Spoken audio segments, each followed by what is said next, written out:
I hope you are all not tired of listening to us. Now comes the most awaited moment. Most of my dear friends also, Mr. Annamalai is coming, I am coming. This is what they told. So, I request Mr. Annamalai, sir, we know that you have been awfully busy. You must have seen in the newspapers, all the Karyakartas of BJP and especially the state heads have been summoned by Mr. Nadda to Delhi. So you must be having a lot on his plate. He may have to do a lot of homework. They are going to ask him a lot of questions. He should be prepared for all that. But despite all these things, he requested us to prepone the date, and he has come here gracefully. I request Mr. Annamalai to please deliver the much anticipated, much awaited convocational address.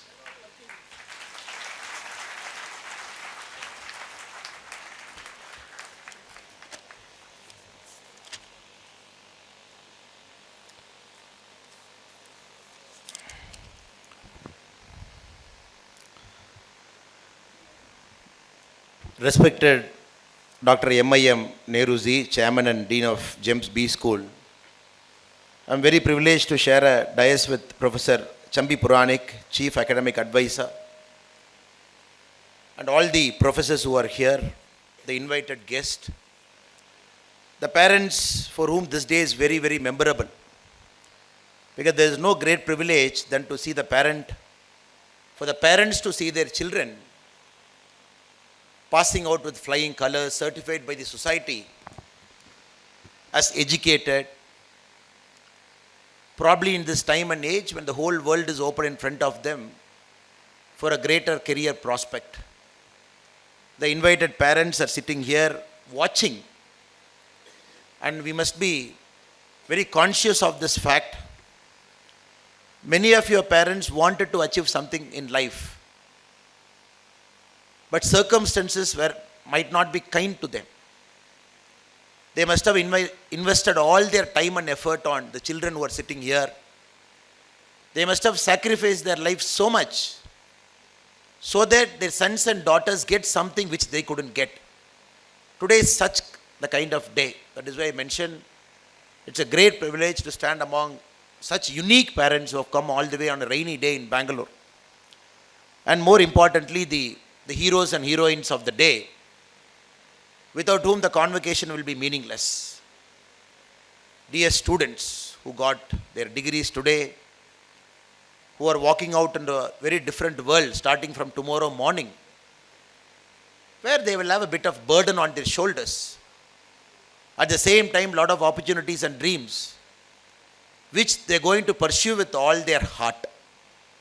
So I take this opportunity to congratulate all of you. It is only auspicious on this wonderful day, Varuna Bhagavan has decided to bless you. In all cultures, be it Hinduism, be it Christianity, be it Islam, in every single culture, we all place a lot of emphasis on Parampurul, the force of nature. Whatever we do, the nature has to bless us. Among all the nature's blessing, Agni and water blessings are very powerful. Because water is so pure, it comes directly, it falls on your head. That is one kind of a blessing. Agni is also so pure. Whatever you put into an Agni Kundam, it has got the ability to burn everything and make it into a Bhasma. So today, all of you are privileged to get the nature's blessing, which is Varuna Bhagavan's blessing, in the form of pure water. You might not remember this day now. Probably why it is happening, why the convocation is not happening in the outside lawn, why all of us are sitting in the room, why it is raining, why it has created you a slight discomfort, why some of you couldn't take a picture outside, couldn't take that perfect selfie with your parents. Probably you will realize very soon that a very chosen few, on a very auspicious day, you get a blessing of this nature. So I'm extremely delighted, more than all of our blessings, more than all of us speaking whatever words we are speaking for the last 1 hour, nature has decided to speak in form of a rain. That you should feel very privileged about. And more than that, I am extremely delighted. You are not very ordinary children. You are extraordinary people. You are extraordinary people. We are not sitting in an Indian Institute of Management or a Harvard Business School or a Stanford Business School and awarding this degree. We are sitting in the middle of children who by virtue of their blood and sweat has earned this degree. You are not very ordinary people. Ordinary people don't work for 5 days a week, and ordinary people don't sacrifice their Saturdays and Sundays, and ordinary people don't take a single day off, and you have done it, which means you are extraordinary. That is why possibly they have given the word called gem. The name of the business school itself is called gem, because gem is a very rare commodity. I was very surprised when I got an email from madam who's sitting here. When I went through the school, I was very surprised. Started in 2006. The very first convocation, one of the greatest sons of Bharat, Dr. Apul Pakil Jainulabdin Abdul Kalam ji came, APJ Abdul Kalam came for the very first convocation. Very eminent and reputed people like Subramania Swamiji, very eminent and reputed people like T.N. Seshan Avargal, Madam Nirmala Sitaraman, very, very eminent people have come here. When I went through the curriculum a little bit out of curiosity, I found this program is very unique. Monday to Friday. Saturday you will come, study for 7 hours, the MBA students. Sunday again you will study for 7 hours. Monday morning you will be back to your workplace. The day you join this program, all of you get placement. You stick on to that company for 2 years during your course period. Then again you work for 2 more years after getting your degree. So this is such a unique program. That is why all of you should feel very proud about yourself. No student sitting in any college across the world would have gone through the grind that you have gone through. You should feel extremely happy. Today is a day that is a culmination of all of your hard work. And many days you must have felt very tired. Many days your body must not be cooperating. Many days I am very sure you must be feeling like giving up. And many days I am very sure you will be questioning the choice of the program that you have taken is actually worth it.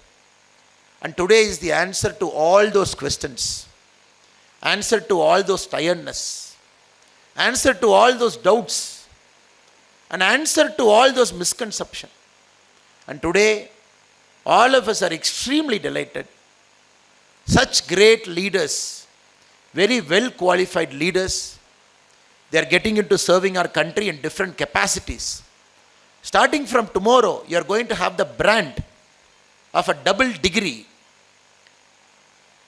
certified human being starting from tomorrow morning. And your job starting from tomorrow morning will be to put all this knowledge you have earned for the use of humanity, for the use of our country, and for the use of the world.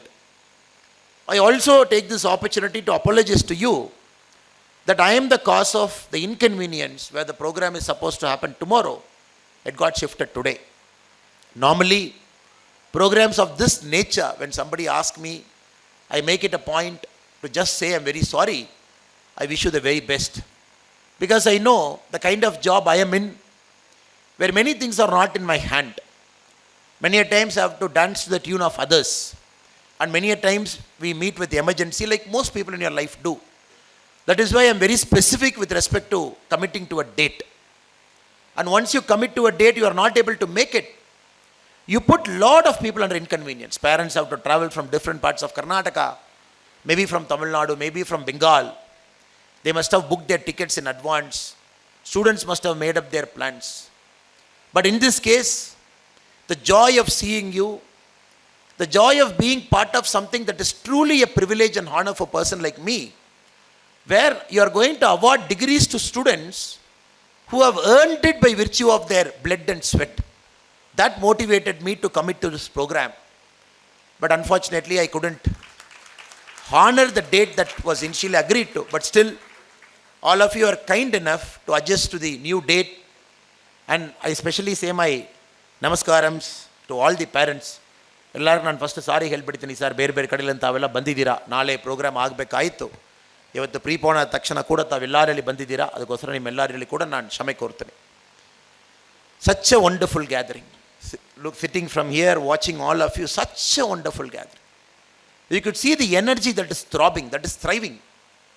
And sir was explaining almost about each single person, how you have come in. Probably many of you have graduated from engineering, from different streams in life. Sometimes the life was not very kind to you. You wanted something and probably you didn't get that thing. You wanted to get into a company, probably you didn't get it. And some of you here, you got what you want, but many of you, you wanted something else in life, but life did not give it to you at that point of time. So this is where I want to begin my speech. Life will always bow its head before stubbornness. Life will eventually come around to the people who are stubborn. Life will eventually make sure you get what you want to the people who persevere. So all the people who are here, especially the students, you are stubborn. You are persevered yourself to come here. You are extremely hardworking. 5 days in the company, 2 days in the campus, not taking a single day off, no Deepavali, no Ramzan, no Iftar, no Dandiya, nothing. Whatever government holidays doesn't apply to you. No religious holidays apply to you. Friends and families' wedding function doesn't apply to you. You had a single-minded dedication and devotion to complete this course to make you better. This is going to be the greatest advantage you are carrying into this world. And I see James B. School's gift to you. It's the biggest gift you are taking along with your graduation today. You are stubborn, you are hardworking, you can persevere through anything. This cannot be taught in a B school. This cannot be taught in an IIT. This cannot be taught in an IIM. This cannot be taught in the Harvard and Stanfords of the world. This is this inner metal which can only be chiseled by the professors who are sitting here. Only when you are willing to submit and surrender yourself to this program. So all of you have chosen to submit and surrender yourself to this program. Whatever pace they put through you, you went through that pace. You never complained.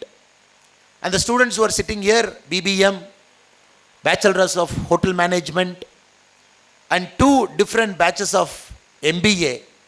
So almost we are having 4 different streams sitting here, close to 400 odd people getting their convocation degree today. The reason I am taking more time to talk about this is because you should feel happy. What you have achieved today is something extraordinary.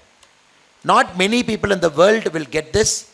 Truly extraordinary things you have done, and today is a culmination of it. When I mentioned that some of you weren't successful in your previous avatar, at 10th, at 12th, and engineering, you wanted to do this, probably you couldn't do that. Because you have to understand, a school or a curriculum tested you on certain components, which the real world might not test you in the same component wise. The schools have tested you on intelligence, but the real world, starting from tomorrow morning, is going to test you on emotional intelligence. The school world and the college world have tested your hard work. Starting from tomorrow morning, the real world is going to test your perseverance. The schools and the colleges have tested your rules and order.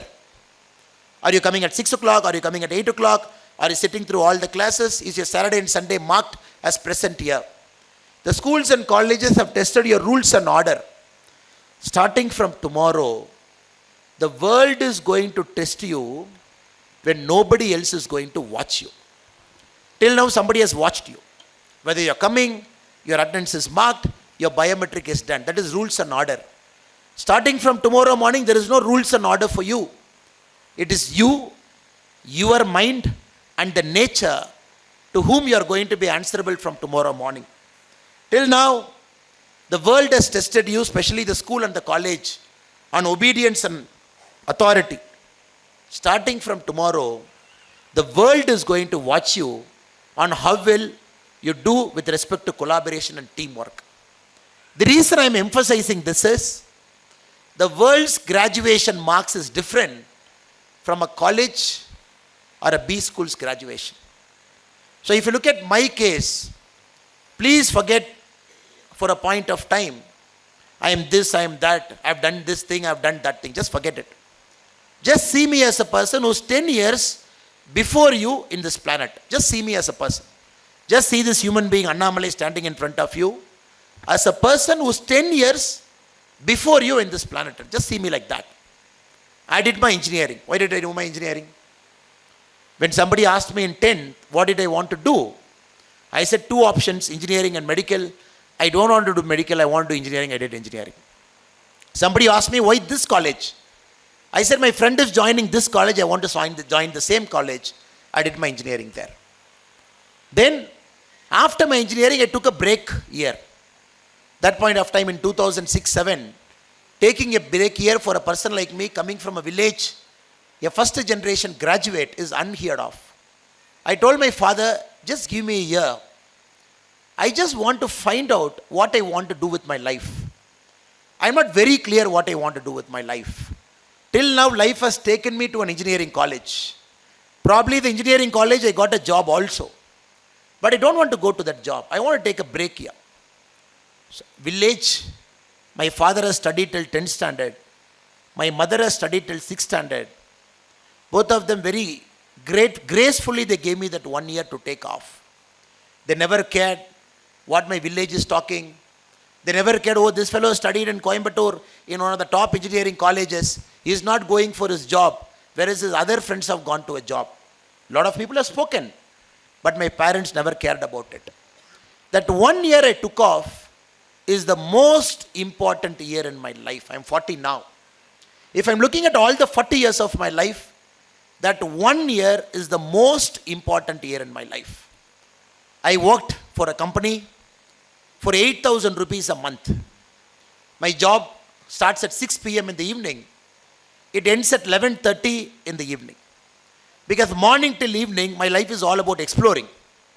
Just to make my ends meet, I've joined a company, I was sitting in the reception. Just to make sure I earned something, I'm not dependent on my father. When I had a job with a multinational company in hand, I still did not take it. A lot of my friends call me fools. Society called me a fool at that point of time. But the only thing is, I wanted to pursue something that was close to my heart. I felt my degree is incomplete. My education is incomplete. I searched for an MBA. I went to IIM Lucknow. The day one I still remember, everybody around me are probably the toppers in their life. 10th topper, 12th topper, engineering topper, this topper, that topper. And very few people have seen second rank in their life. I'm one of those guys in the batch who's that 70%, 75% category guy. So 2 years somehow passed through IIM. The only goal I had in my life was to learn, to seek, to assimilate, to understand where the world is going. Again after MBA, when you are graduating like this, I was one among the few guys sitting in the graduating batch 2010 without a job in hand. Because my civil service interviews was 6 days after my convocation. To the day of my convocation to the civil service interview was 6 days. I gave my prelims and mains both in my MBA time. I used to attend a class, prepare my civil service simultaneously. When I wrote my prelims and mains, when I wrote my mains, it happened in such a way, my MBA exams were also happening.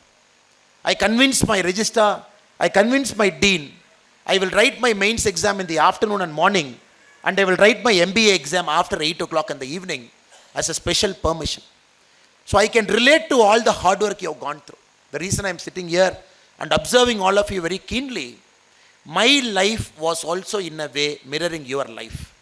I can relate to most of the hard work that you have put through, the paces you have gone through. I never took a single Saturday and Sunday off.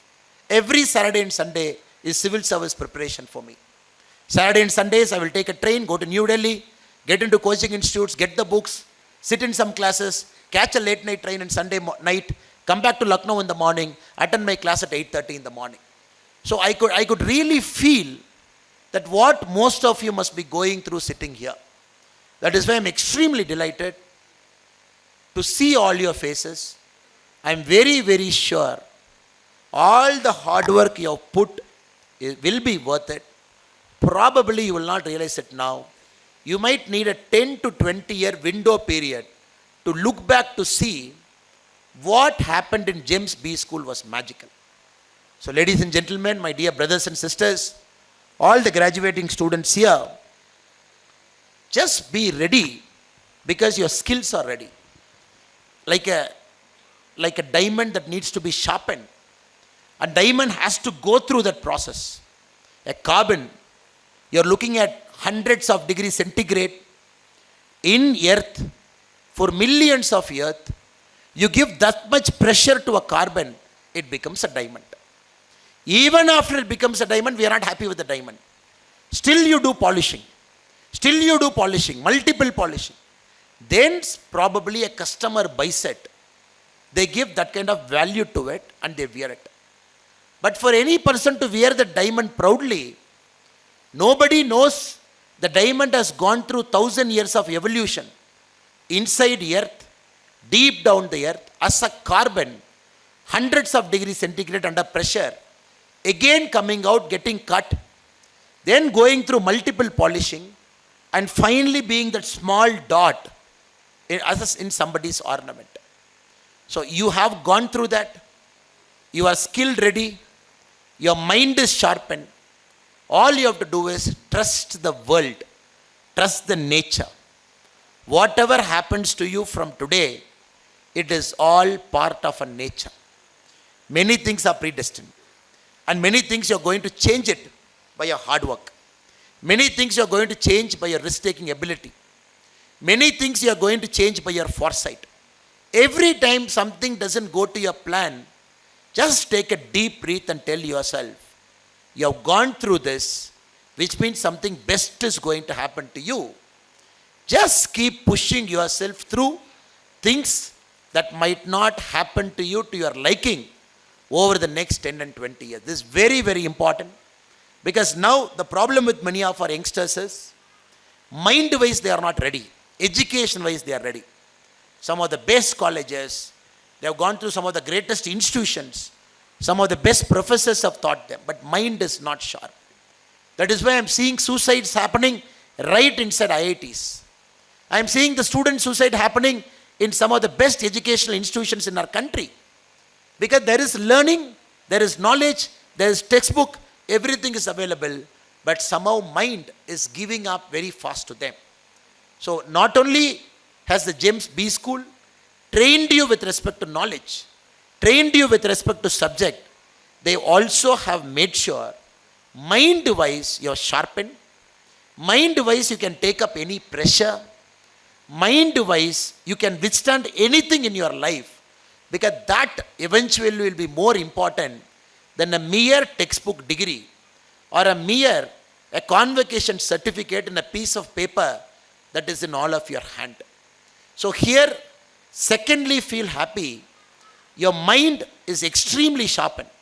So whatever you want to do out in life, 100% you will do it without fail.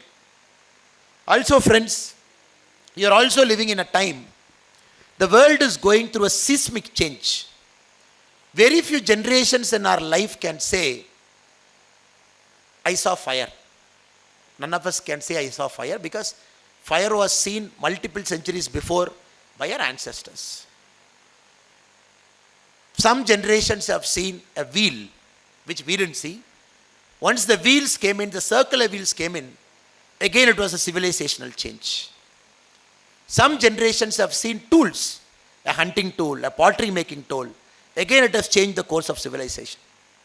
Some generations have seen the invention of automobile, a car, an internal combustion engine, or possibly an airplane. So you can roughly mark out the whole humanity, civilization into maybe 8, 9, 10 epoch-making civilizational shifts. In the last, maybe if you take 5,000 years, you could see about 10 shifts that has changed the course of humanity. Your generation is going to see possibly the 11th shift in the last 5,000 years. Which 100 years before it happened in the invention of automobile, in the invention of airplanes, in the invention of internal combustion engine.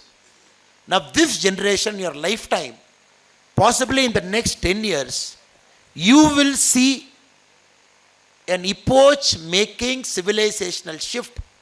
That is the era of artificial intelligence. I am not very sure whether MBA programs will exist 10 years from now. I am not very sure whether the current model of textbooks would be useful 10 years from now. I am also not very sure the current method of classroom teaching would be the same way 10 years from now. Because you take your cell phone, it has come right into your cell phone. You not search anything. You get into your WhatsApp. On top of your WhatsApp, you see Ask Meta Artificial Intelligence. You can type whatever you want, it gives you answers. It has come right into your WhatsApp. Every single answer is right inside your phone. So this is the beginning of artificial intelligence. A machine learning is able to pick up knowledge that is far available, is able to condense it in a matter of seconds. It is able to feed it to your screen, for which we had spent our life studying, for which we have dedicated our life perfecting. Now most answers seem to be in the era of artificial intelligence. It has come right into your WhatsApp now. The next shift from here, possibly in the next 10 years, from artificial intelligence, we will be moving towards the artificial general intelligence, which is AGI. For some of the students who might not be aware what AGI is, artificial general intelligence, AGI, is the inflection point when the artificial intelligence will have better cognitive skills than a human being. So right now this AI doesn't have better cognitive skills than a human being.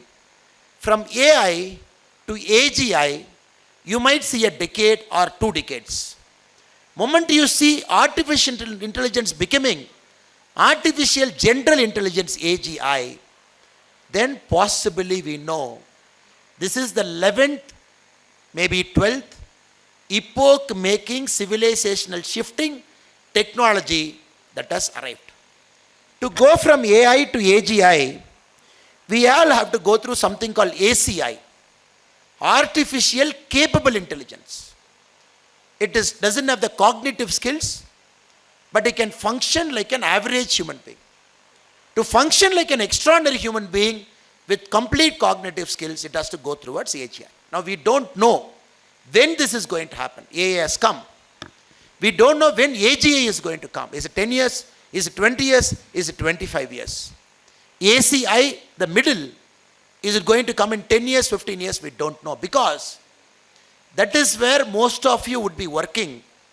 Most of you would be spending your lives in the next 10, 20 years in this evolutionary shift. Just imagine, just look at my cell phone.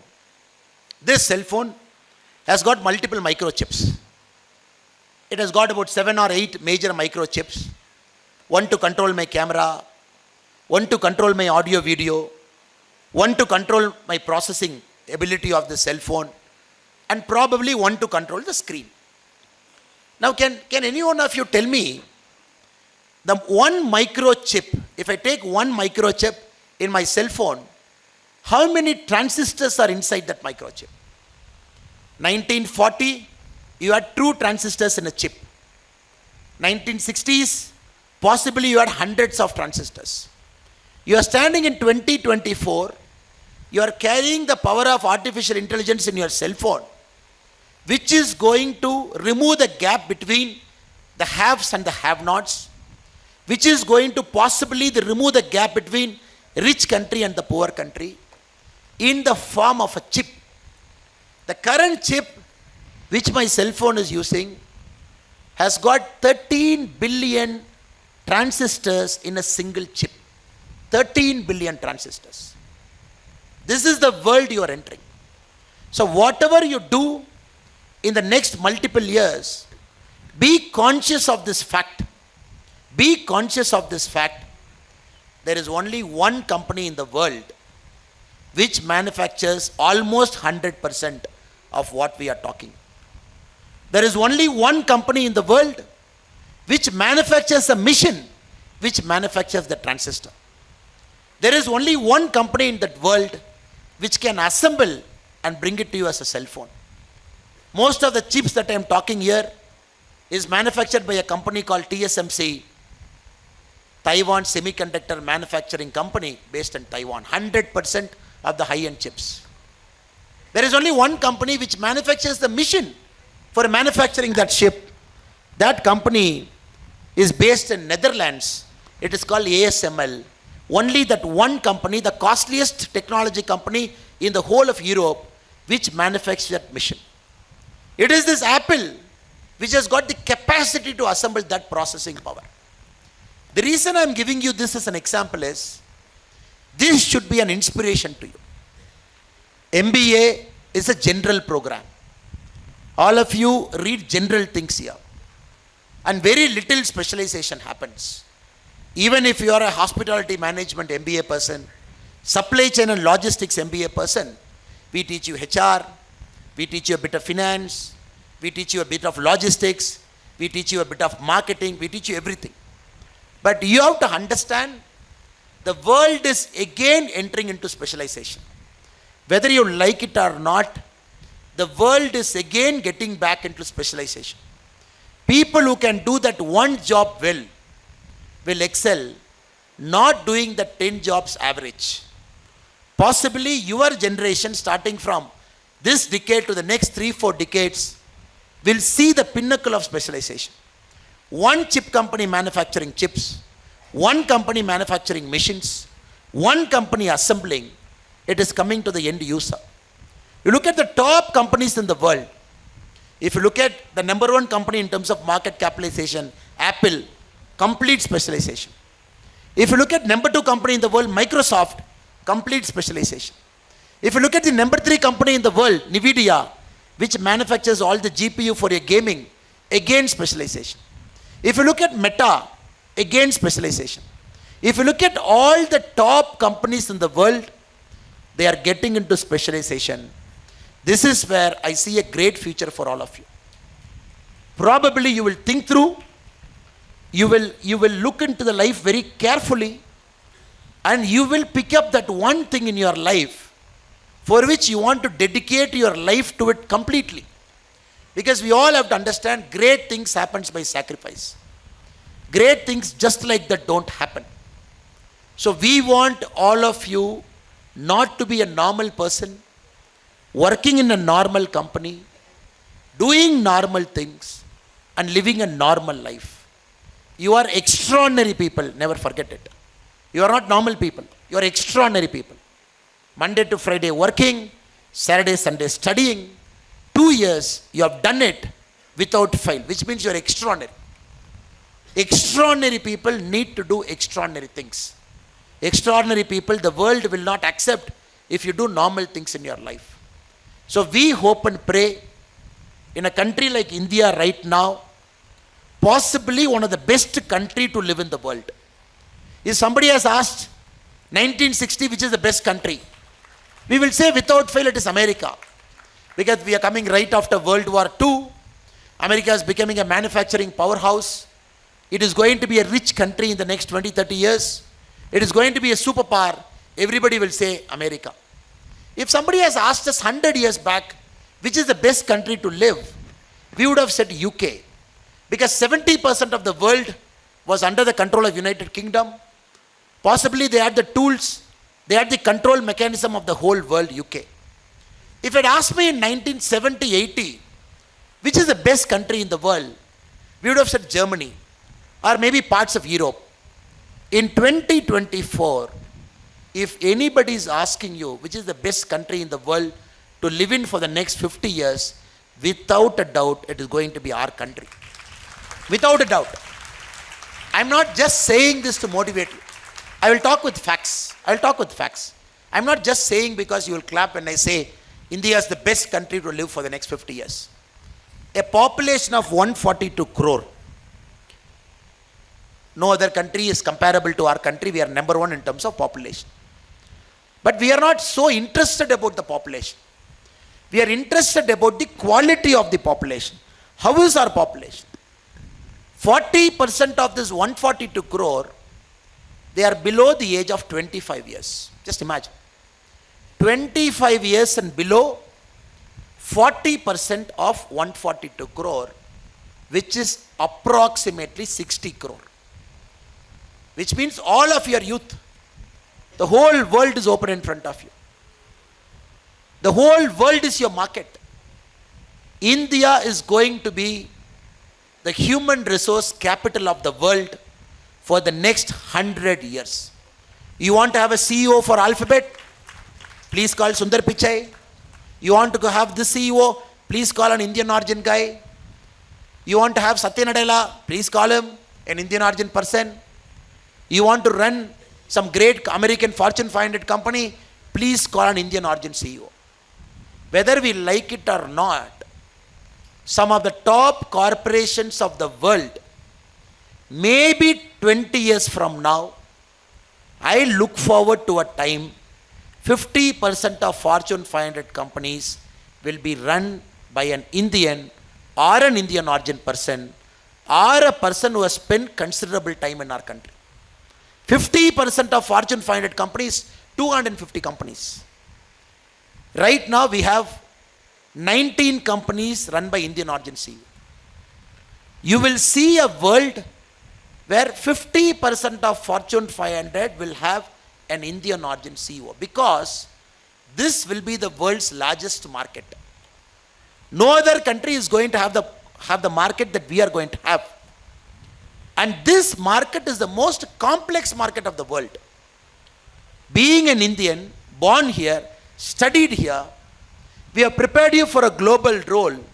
You know what the complexity of this country. I speak a different language, you speak a different language. I dress differently, you dress differently. I have a dialect, you have a dialect.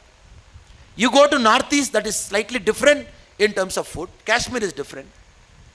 Inside Karnataka, Coorg is different, Mysore is different, Shimoga is different, Bijapur is different, Bangalore is different. Inside Bangalore, JP Nagar is different. So you are living in a country that is so complex, but all of us are united by the spirit of Bharatiya. This complexity has prepared you to face any complexity in your life. That is why the world wants Indian origin CEOs, because you handle complexity extremely well. For Americans sitting in Newark, for him Japanese, Chinese, Germans, Koreans, East Asians, Africa, Old Europe, New Europe, North America, South America, it's all entire complexity. But you guys will handle just like a cap on your head, because you know what complexity is from the day you are born. This is my second reason to say your generation is going to live in the world's best country for the next 50 years. The third, this is the fastest growing country in the world. Fastest growing. We just grew 8.2%.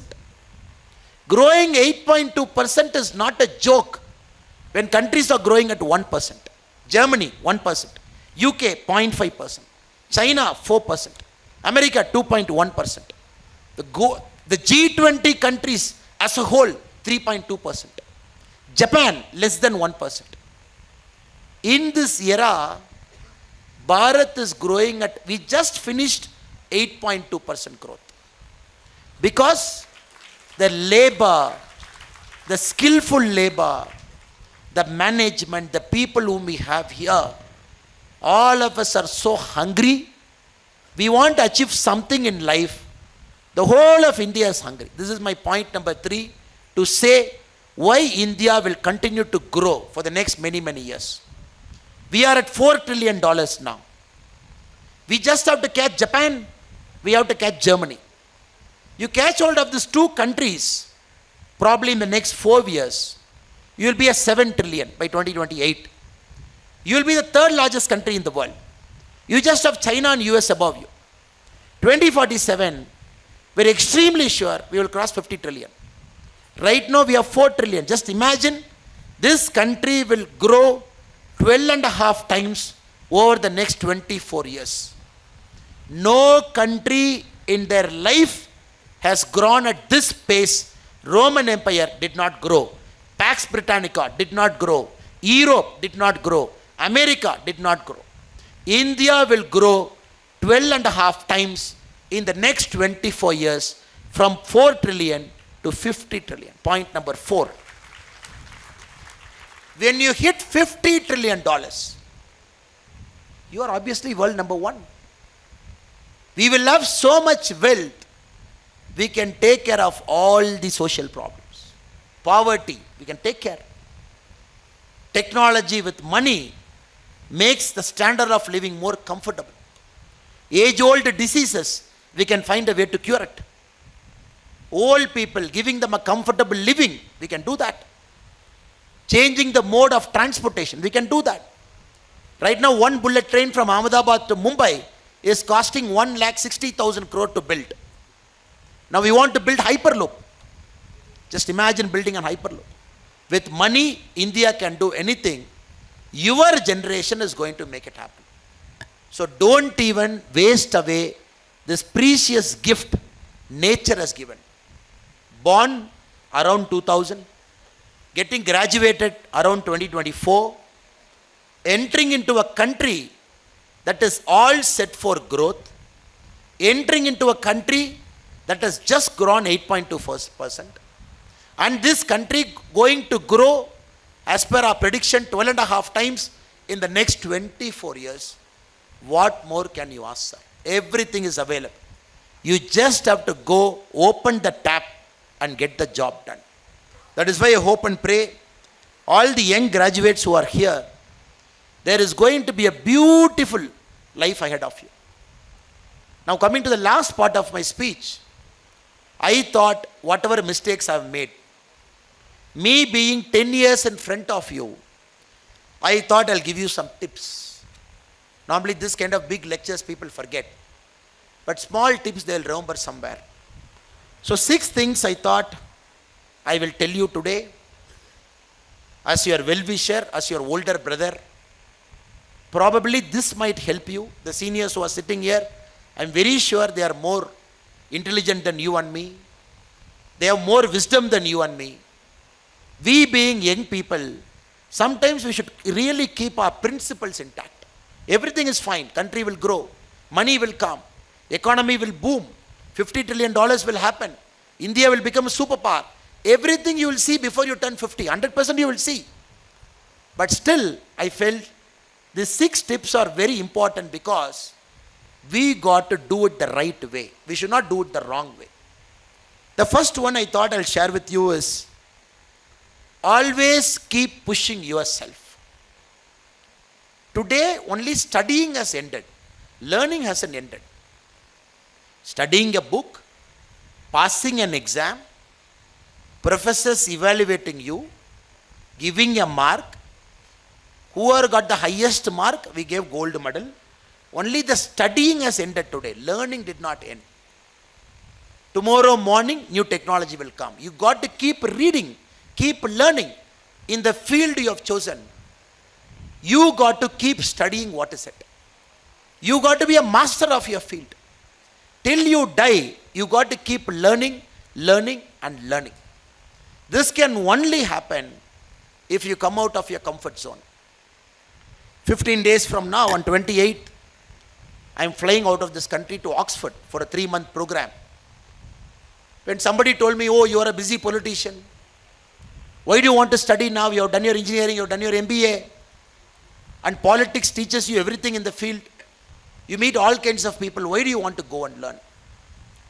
My answer is, which I told many of my well-wishers and my friends and my parents also.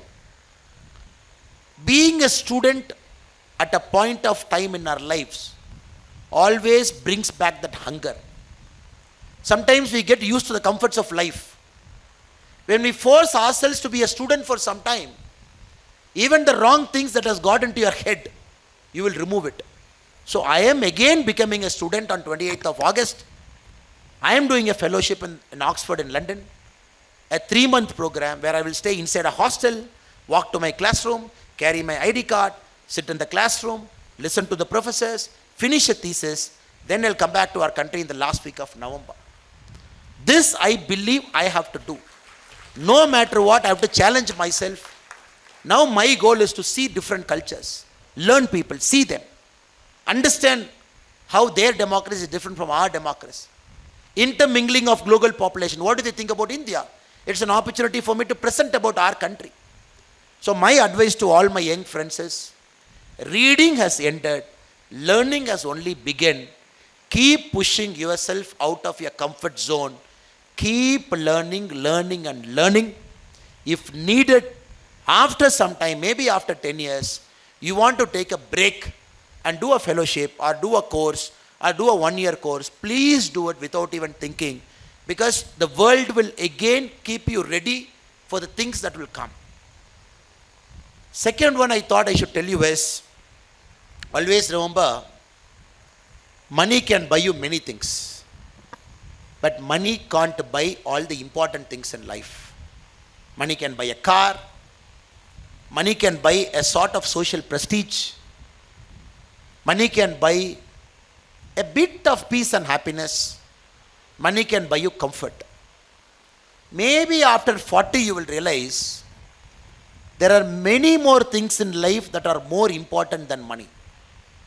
Meaningful relationship, family, your friends, your social life, sense of balance you have in your life. So as this young graduates here, as you start chasing money, always remember, along with money, you got to chase other things also. You will get good friends only when you invest on them, only when you give time to them. You will have a meaningful relationship only when you are available to your parents, only when you are available to your children and your spouses. So these are very, very important to you. In the next 10-20 years, you will become busy, you will be big guys in an organization, you will be doing multiple things in your life. But always remember, some relationship, if you don't nurture now, you will not get it back. At 25, 30, you got to take care of your parents. Your parents need you now, not when they become 85 and when you become 55. It is very important, whatever you do, make sure you allocate time for all of this, because money can buy many things, but money can't buy many important things. Possibly at 60 we will realize these are more important than money. So let us not make the same mistake many of our brothers and sisters from the previous generation made. Let us chase money, build a career, make products, sell it, invent companies, let us do everything possible. Take time out to breathe. Take time out to see the nature. Take time out to see a beautiful sunrise. Take time out to sit with your parents and drink a cup of coffee. Take time out to go to your friend when he or she needs you. Because giving, you will get it back eventually. I am very, very sure the young graduates here will consider this also in your busy lives from now on. Third thought I thought I should share with you is, always keep a hobby. When somebody asked Abhinav Bindra after the Beijing Olympics, now what? You won a gold in Beijing Olympics. The last shot Abhinav Bindra shot in Beijing is 10.8. Normally in a rifle shooting, you have 7, 8, 9, 10. But in Olympic shooting, there is no 10. There is 10.9. Perfect of perfect. The middle of bullseye is 10.9. 10.8, 10.7, 10.6. There is 10. So Olympic is such an accurate sport. The Olympians don't go for 10. They go for 10.9, which means the middle of middle. So they dedicate all their life to chase that excellence. When somebody asked Abhinav Bindra, now 20 years of your life and dream, you got an Olympic gold medal. What do you want to do now? He said, I'll find out. 25 years I wanted to be an Olympic champion, I've done it. Now I don't know what I want to be after winning this gold. My whole life was trained to get this goal. I got this goal. You are 35. What will you do after 35? The main problem with our current generation is they are burning out so fast. 35, 40, 45, EMI, nice apartment, EMI, good car. We are earning well enough to do 2 foreign holidays in a year. We are earning well enough to have a certain social standing. When you talk to your colleagues at 45, 50 years of age, you ask them, they say, there is some emptiness in their heart. Whatever they want to do, they have done it. Whatever they have to achieve, they have achieved it. They have done great things. Unicorn, at 37, the youngest billionaire from Bengaluru, Nikhil Kamath, 37 years, $3.8 billion, all done, dusted, all done. What will you do at 50? What will you do at 55? The thing we have to learn from all our great people sitting here is, we have to age gracefully. It is not a great thing to say, I am great at 30. No. It is important to say, are you great at 60? Are you great at 70? Are you great at 80? Are you great at 90? Are you great at 100? The reason I am asking you this question, because your generation, you are going to live more than all the previous generation, because you are living in the era of terrific research happening in synthetic biology. Google has put thousands of crores into synthetic biology. Stanford has done pioneering research. How to extend your life. How to make sure the telomeres on top of your cell, how we can minimize the damage for the telomeres so that your longevity goes up. If there is a problem in your liver, we can fix only that liver. Or we can get into your DNA, fix it and come out. So next 20, 30 years, you will see all sorts of things happening where you will live for a longer life. But the question is, do we have to live an empty life? After 45, after 50, should our lives be empty? How we should live with our grandchildren? You and your wife, or the lady here with your husband. So both of you should hold your hand each other and live gracefully till 85, till 90. That is life. So I hope and pray in your busy lives, from tomorrow morning, traveling all across the world, working, you will find a hobby that will always keep you alive. It could be running, it could be a sport, it could be anything. There should be one thing in your life apart from work, because work will always bore you. However motivated you are, however great you are, work will eventually bore you. It is this hobby. That is why in the recent Paris Olympics I saw, many investment bankers have won Olympic gold. It will be very surprising for you. Especially the Olympic sculling and the rowing. Some of the top investment bankers of New York, who run $1 billion funds, who earn $20-30 million a year, they won an Olympic gold because a sculling or a rowing is their passion. A horse dressage is their passion. Show jumping is their passion. There is a job, there is a life. But they never allowed their passion to die. So I hope and pray all my young friends who are here, by pursuing a hobby very seriously, you will live a multi-dimensional life. You will live a long life. You will live a happy life. You will live a meaningful life. Because once you hit that 100 crore or 50 crore or that first house or the first Benz or the first Audi, what after that? There is nothing after that, sir. The secret of life is after reaching there, there is nothing after that. So we all chase. Once you get it, it becomes meaningless. So let us get it. It's okay. Let us get it. Comfortness in life is important. But what I am trying to tell you is, even if you get it, there should be something inside you to keep you happy and alive. The fourth one, I thought I will tell you is, life is always fair in the end. My IPS batchmates, I had an interesting set of IPS batchmates, 150 in the batch. Somebody is a bus conductor, wrote the civil service exam, cleared it, became an IPS officer. One of my batchmate who is in Orissa now, a Tamil brother, he was a hostel warden. He ran a small roadside hotel. He did everything possible. IPS officer. Lady officer in Delhi, again from Tamil Nadu. Husband was a constable. They were doing parade every Friday. She was coming and watching her constable husband standing in the parade.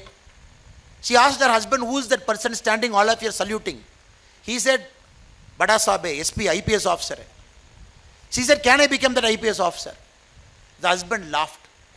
To prove her husband wrong, she also became an IPS officer. So we have stories like this in batches after batches. The reason I'm telling you this story is, life is not always who starts first. Life is always who ends first. So just imagine, life is very fair to you. Life is never unfair to anybody. You might say, oh, I did so many great things, life is not fair to me. I studied so much, I'm unlucky. You see, for 40 years I did not get anything, but this fellow got everything. You might say, if you look at the life as a totality, life will always balance. When we end our life, life will always give what we want. I will again give an example. When I was the ASP, Karkala, Western Ghats, later I became the SP of Udupi. One of the constable who worked with me, ramrod straight constable, a person of highest integrity. And you all know a constable gets how much salary? 25,000. He works 16 hours. This guy doesn't take a single rupee, single penny. Always straight, obedient, diligent. Many people used to laugh at him. As ASP, we live in a small office. This fellow doesn't know how to live his life. He could have taken some money here and there, some 20,000, 30,000 extra in a month, which will add to his salary, which will come down to 50,000. He could have lived a comfortable life. Look, everybody is taking, but God is not punishing them. Police is not catching them. Lokayukta is not catching them. Anti-Corruption Bureau is not catching them. Very shamelessly, these people stopping a guy going in a two-wheeler in the middle of a road, very shamelessly is collecting 200 rupee, but nobody is taking any action. And many people in their service, by being corrupt, has also retired at 60 years without getting caught. For every 1% who get caught, I would say 90% of corrupt people, they retire without getting caught. Every 1% they get caught, 90% of people happily retire without anybody catching them. Then we ask ourselves, what is justice? What is karma? Somebody is making a mistake, no punishment. But a government clerk earning 25,000 rupees is ramrod honest, is suffering. Living in an 8,000 rupee house, not able to give good education to his children, not able to take his children to a good hotel, not able to buy a good dress, when that person could be corrupt, but still he chose not to be corrupt. So do you know what happened? That constable's son became an IPS officer. It just happened when the father was in the service, the son was an IPS probationer. Then one day in a meeting I was telling, this is karma. Karma will always balance things in life. So youngsters here have to understand, life is always fair to all of us. You might not get something today, doesn't matter, sir. Doesn't matter. You will get it when you need to. You will not get it when you don't want it to happen. So all of you, my sincere advice to all the young graduates here, over 60 years, over 70 years, you might not make more money. Your children will be great. You might not make more money. Your father will live long. You might not make 1,000 crore. Your family will be happy. Other sense, you might make 1,000 crore, but 50 years, you might go to jail for a corporate governance fraud. You might make 500 crore. Something will happen to your children or to your parents. So always remember, Karma will eventually get back at each one of us. Nobody can escape this earth without paying the price for karma. So you got to be patient. That is more important. You got to be patient. Something doesn't happen means some good things are waiting for you. Something is delayed means some great things are going to happen in the near future. With the spirit of positivity, life is always fair to everybody. It balances always. Something it will give you, something it will take you. Something it will take, something it will give. Totality, life will be fantastic. So remember this. Don't feel bad, I didn't get it today. Don't feel bad, I didn't get that promotion. Don't feel bad, the first company you started is not doing well. Keep trying. Keep doing your hard work. Keep preserving yourself. Things will eventually happen to you, friends. Last but not the least, be spiritual. All faiths are here. I see a lot of parents from the Islamic faith here. A lot of people from the Hindu faith. A lot of people from the Christian faith. People from the other faiths also. Don't confuse spirituality to religion. Both are different. Islam says 5 times you got to pray. That is the faith of Islam. Hinduism says you can worship your God any way. You fall, you say namaste, you come on Monday, you come on Saturday, you eat non-veg and come, you eat veg and come, everything is okay. Christianity says you come on Sunday, you will be like this. So every faith has got a precept. So I am not saying spirituality is equal to religion. I am saying spirituality is understanding who you are, being comfortable with who you are, living peacefully with who you are being. This is very important. 3 things. Understanding who you are, being comfortable with who you are, being at peace with who you are. We can do all kinds of things. In Tamil, there is this famous comedy by one actor called Vadivelu. He said, but very big statement, though we laughed at it. ஒரு மணி நேரம் சும்மா உட்கார்றது எவ்வளோ கஷ்டம் தெரியுமா? He said. Sitting 1 hour ideal is how tough. Because we are not able to live with ourselves. We are so distracted by cell phone. We want to watch our cell phone. Even no WhatsApp message, we still want to open your WhatsApp message, see and close it. No message in Instagram, nothing is going to fall. Still open the Instagram and see what my friend has eaten for dosa, what profile picture they have kept. Nothing is there. Still open your email and check whether somebody has sent an email. Problem is because there are so many distractions in our life. Spirituality teaches you to live with yourself comfortably. Yoga, please do. Meditation, please do. You want to do extended namaz, please do. You want to take a good pilgrimage, please do. You want to hike a mountain on your own, please do. Spirituality you will only realize when you push yourself. When you are an ordinary person, you will not realize spirituality. An ordinary person has to push himself or herself to realize spirituality. It has to be a yatra. It has to be a surrender. It has to be a fasting. It has to be a penance. Only this will kill your ego. Only when your ego is killed, spirituality is born inside you. Till the ego is there, spirituality is not born. We can go to temple, that is just a drama. We can give 500 rupee in the Archaka's plate so that he will make you to stand first and give you the first prasadam. Useless. You can go to a temple, I can give you all Mala Maryada as the VIP. Total nonsense. That is not spirituality. That is a bogus spirituality where we are telling everybody we are also doing namesake spirituality. Spirituality is surrender. It's penance. It's pushing yourself, hurting yourself.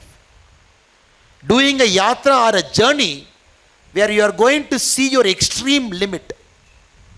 I hope and pray all of you here you will get that opportunity in your life. My Islamic friends, when you get the opportunity to go to Mecca, Medina, please do it. Very strenuous spirituality. Go do it. You will realize who you are as a person. My Hindu friends, if you get an opportunity to go to Kailash, Kedarnath, Badrinath, strenuous, push yourself, please do it. Sabrimala, do it.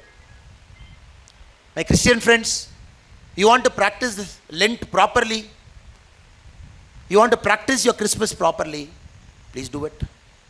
My Jewish friends, you want to practice Sabbath properly, please do it. That is why our forefathers have beautifully kept spirituality in each of the religion. But we are not able to differentiate between spirituality and religion. So my sincere prayer to all of you is, you will keep pushing yourself, keep going outside your comfort zone. You will understand money can buy many things. Money also can't buy very important things. You will understand life is not at 35, life is at 75. If you want to be alive, young, even at 75, you got to have a hobby. And my young friends, you will understand life is always fair in the end. Karma will catch up with us. Eventually, we all have to pay a price to karma. None of us will escape. So let us live our life the right way. And my young friends, I am very sure you will also understand your real awakening begins only when your spirituality opens inside. I hope and pray you will not confuse religion and spirituality. You will discover your spirituality inside, where the true meaning of your being you will realize, and then you will live a very happy, comfortable life. Just to end, I am not sure how much of my speech made a sense to you. I am in my last 2-3 minutes. How much did I really connect with you? I am only trying to emphasize you are special people. You are extraordinary people. You are not normal people. Which means your achievement will be extraordinary. I can take a piece of paper, I will write it down, come give it in each of your hand. If it is not happening, after 10 years you can take my property. So all the B school students who are here, because you are special. 5 days work, 2 days studying, sacrificing your life, which means you will achieve greatness in your chosen field. So that is a given. We all want you to take risk. It is given. You know you will achieve great things in life. Please take risk. Please take risk.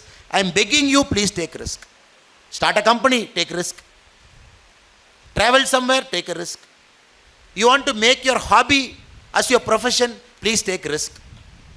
You want to quit everything, start something fresh tomorrow morning, please do. You are afraid of doing something till now, you want to pursue it next week, please do. Why I am saying this? Because there is no better time than pursuing your passion.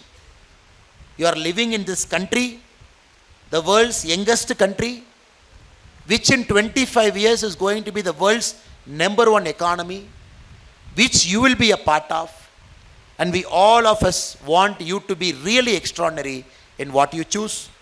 Last but not the least, life has tested you in some way. Don't feel bad. Starting from tomorrow, life is going to test you in other ways in which you will be toppers. You will get all you want in life. Don't worry about that. Last but not the least, I gave you 5 tips. Don't forget it. Coming out of your comfort zone. Remember the importance of money and also not the importance of money. Importance of hobby. Importance of karma and life. Being spiritual. I am very sure, small world sir, we'll keep meeting each other.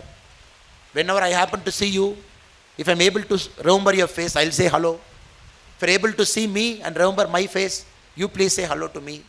So that let us check on with each other what each of us are doing. What I am doing, what you are doing. Let us keep a track of each other for the next 25 years and make this country a great, beautiful, developed Bharat, for which all of us should play a major role.